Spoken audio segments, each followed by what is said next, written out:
reserve notes. Hocus pocus.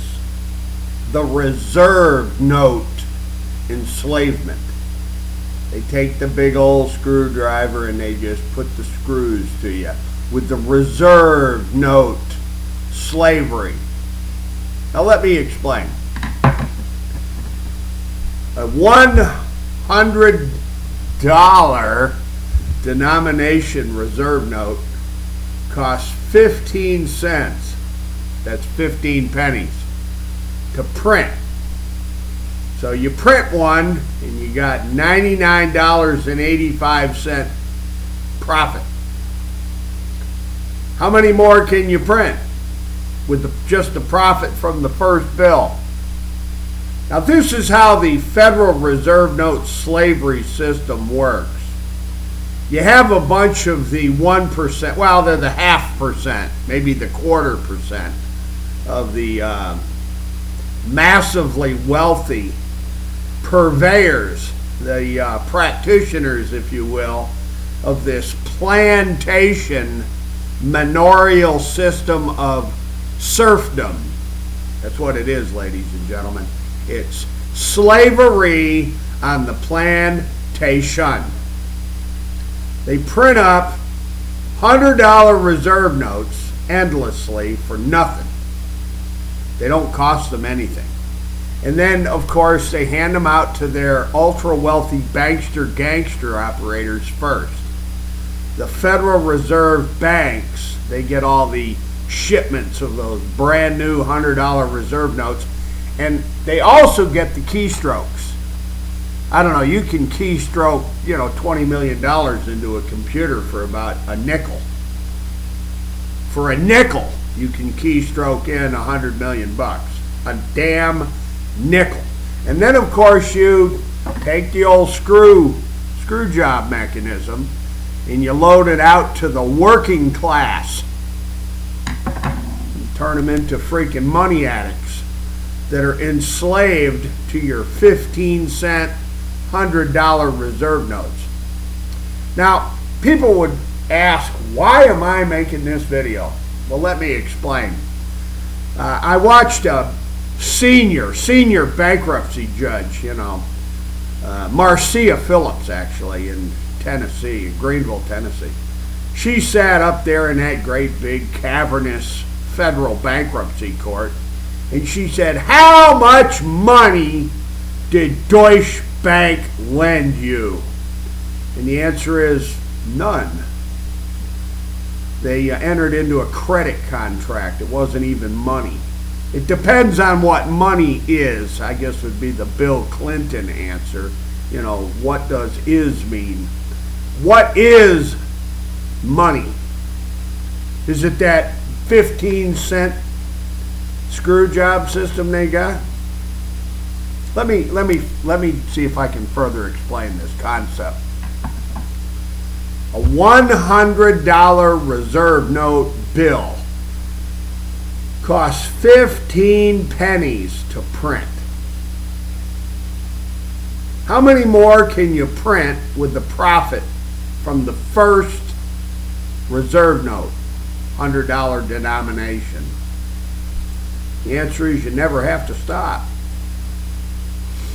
And then, of course, they get the working class, the serfs, living on the manor, the peasants, the taxpayers, the blue-collar workers.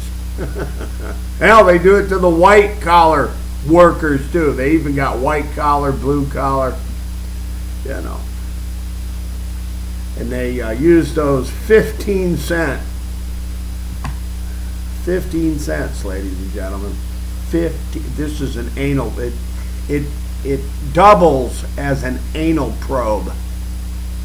America, you need to wake up.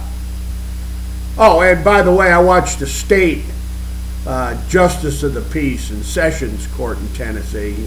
How much money did they lend you?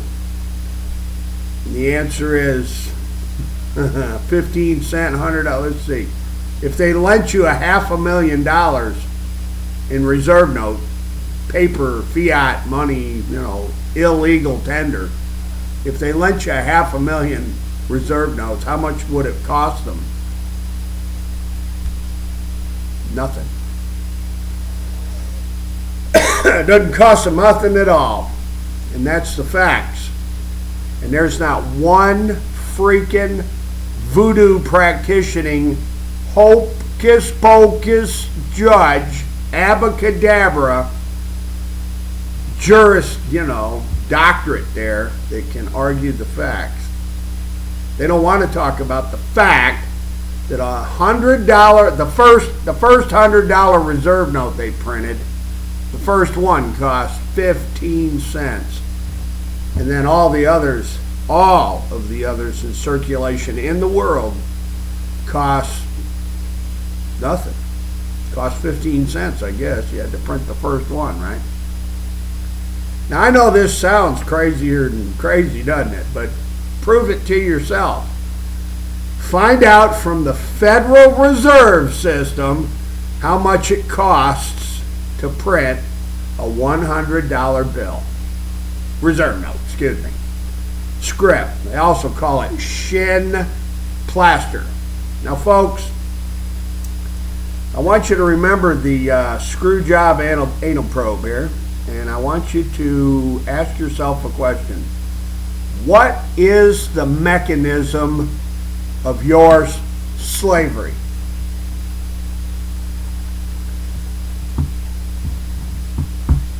Ladies and gentlemen, figure it out for yourself. Use all your brain cells and try really hard to answer these judges. How much money were you actually lent? And that would be the value of what it costs them to create the money from nothing, from empty space, thin air. And that one's for my oldest sister, Georgia. She always will. It spends just fine for me. All these people that are just so certain that a reserve note is actually money, they need to ask themselves a very simple question. Why did President Lyndon Johnson change 174 years of coinage law when he enacted the Coinage Act of 1965? Why in the hell would Lyndon Baines Johnson author the signing statement that he authored and published? It's available in the history records. And then ask yourself 175 years, 173 years, whatever it was, prior to LBJ signing the Coinage Act of 1965, why in the hell did the Congress of the United States author the Coinage Act of 1792? And have you ever even read the Coinage Act of 1792 or the gold and silver provisions of the first article of the United States Constitution? So for Senior Bankruptcy Judge Marcia Phillips, how much money is currently in circulation that's not specie? And Judge Phillips knows what specie is. She certainly does.